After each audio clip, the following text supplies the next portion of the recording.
Halo anak-anak kami, selamat jumpa kembali bersama saya Pak JM dalam pembelajaran agama. Adapun topik pembelajaran kita pada kesempatan ini adalah orang beriman membangun masa depan.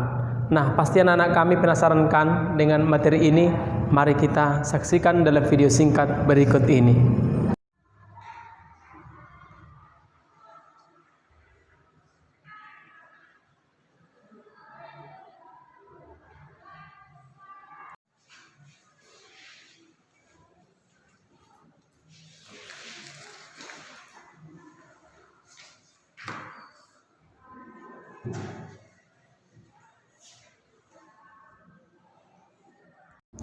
Setelah kamu menyaksikan video singkat tadi, apa ya maksud dan tujuan dari video tersebut? Mari kita simak dalam materi berikut ini.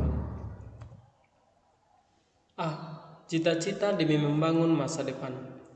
Cita-cita merupakan keinginan atau kehendak yang akan kita wujud nyatakan, atau suatu keinginan yang akan kita tuju, atau suatu harapan yang senantiasa kita perjuangkan untuk kita wujud nyatakan. Pentingnya atau manfaat dengan memiliki cita-cita antara lain: 1. Cita-cita dapat kita jadikan sebagai arah hidup. Yang kedua, cita-cita mempengaruhi pola pikir dan sikap. Hal-hal yang perlu diperhatikan dalam menentukan cita-cita, misalnya 1. Mengukur kemampuan kita. Kedua, bersikap realistis. Ketiga, selalu siap untuk berubah. 4. Siap untuk bekerja keras dan tidak mudah putus asa. B. Sakramen perkawinan. Panggilan hidup berkeluarga merupakan salah satu bentuk keikutsertaan manusia dalam karya Allah. Allah memanggil manusia untuk ikut serta dalam karya pewartaannya, untuk mewartakan kerajaan Allah, juga untuk ikut serta dalam pemeliharaan alam ciptaannya. Ada beberapa pandangan tentang perkawinan, misalnya 1. Ada orang yang memandang bahwa perkawinan sebagai kontrak atau perjanjian. 2. Ada juga pandangan yang hanya menekankan perkawinan dari segi tujuannya, hanya untuk mendapatkan anak atau keturunan, sehingga jika sulit mendapatkan keturunan, maka perkawinan dapat diceraikan. 3. Ada yang menghubungkan perkawinan sebagai usaha untuk memperoleh status, harta warisan, kekuasaan, dan lain sebagainya.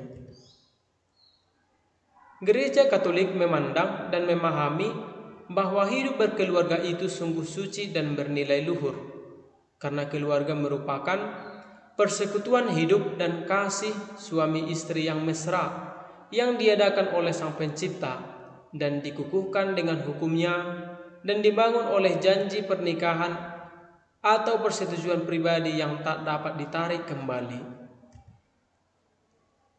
Perkawinan disebut sakramen karena melambangkan hubungan antara Kristus dan gerejanya.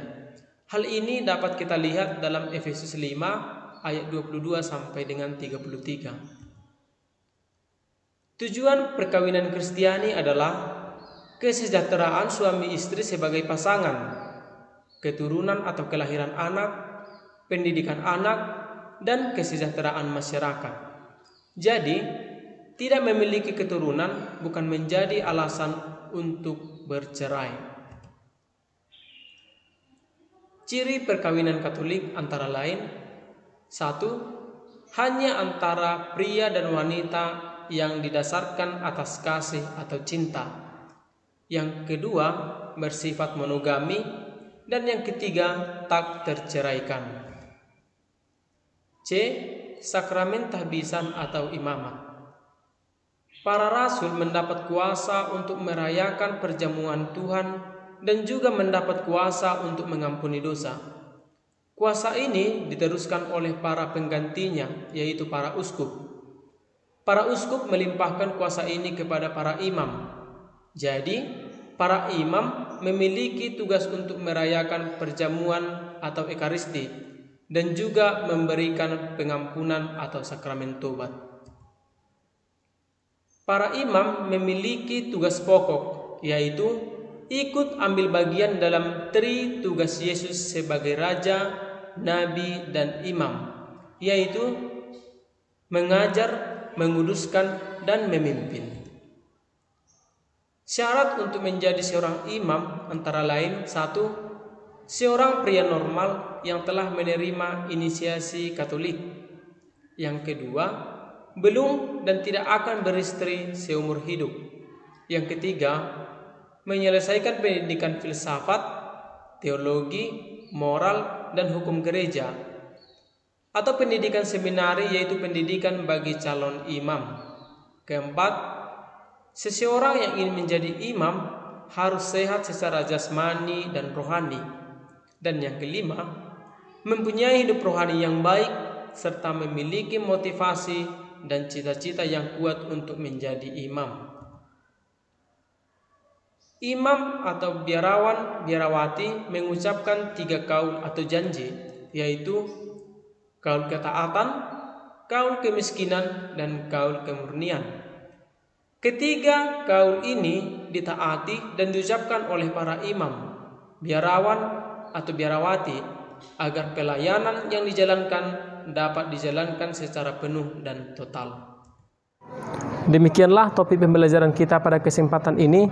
Semoga anak-anak kami dapat menggapai cita-cita ke arah yang lebih baik dan lebih benar. Salam SFD, Tuhan memberkati.